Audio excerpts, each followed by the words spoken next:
Eto Madagasikara ny fahavitan'ny famindram-pahefana teo amin'ny senita teo aloha sy ny seni fahatarany ny fanatotosany ireo tetikasa ihany koa distrika misy dinana ny fakanakeriny atao masina tao nisy ny asanjola miseho ny fanafiana toerana telo izay ndraga tetsy amin'ny fokotany aby komenandrony fofona fanaodikodonambola izay tsy iza ny voatontonona fa ny prime ministre reto arany profo masaty antina na izanakina titikotsindrina fenakofina mekofalina fa aina ny taniko tany mamiko sady fafiko zay rehetra ty ariko alafiriko mihoatra ny fary na fanjakana na mpanao lalàna na mana pahefana namorina fotsiny tsy te alala maneo nangesana vahoaka no miafy tsy mitavy nefa te gasy tsy mahazo manohitra raha teo tafa tsy teo faty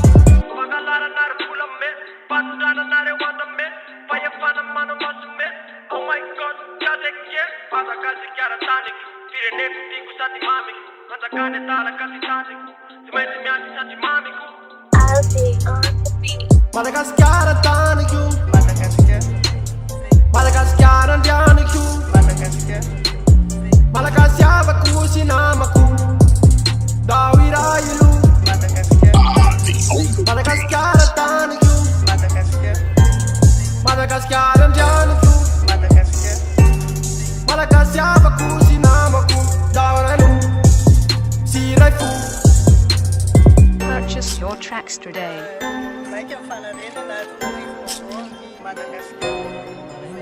nanafikatrano ray to amin'ny fokotany teny jolay misy telo fa samihafa minitsy ny fianarana sy ny fianarana finoa fa tsy atsiko sira na hoe ravalina ko hoe ratira akorandrina akorajira jira fa nafiofana sy fahalalana sy fahasalamana fa sira mandrika sy atylafa ohatrany atala Madagasikara taniko Madagasikara mamiko Madagasikavako sy namako lafirasakina andrianiko aza ovana aza ialana de aza ndikiana famatamana sy masalama rehefa ajaina kana iza mpanambola fa na hoe gasy izy na hoe zogno miseho tompony eto io raonaka afaro kely mba hazaka tono fandrapalemana tsisy firasakinako tsisy fahefanadorany ampisy fitondrana misy fahalany tsisy fa manatenana fiaminao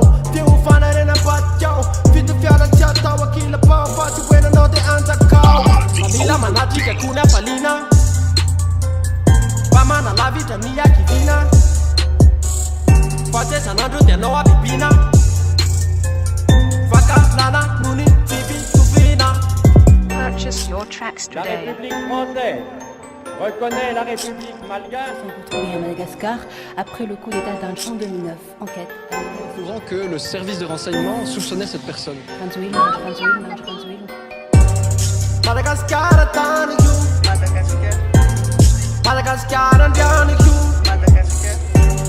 Madagasiavako sy namako dao irailu Madagascar taniko Madagascar andianiko Madagasiavako sy namako dao irailu siraifu.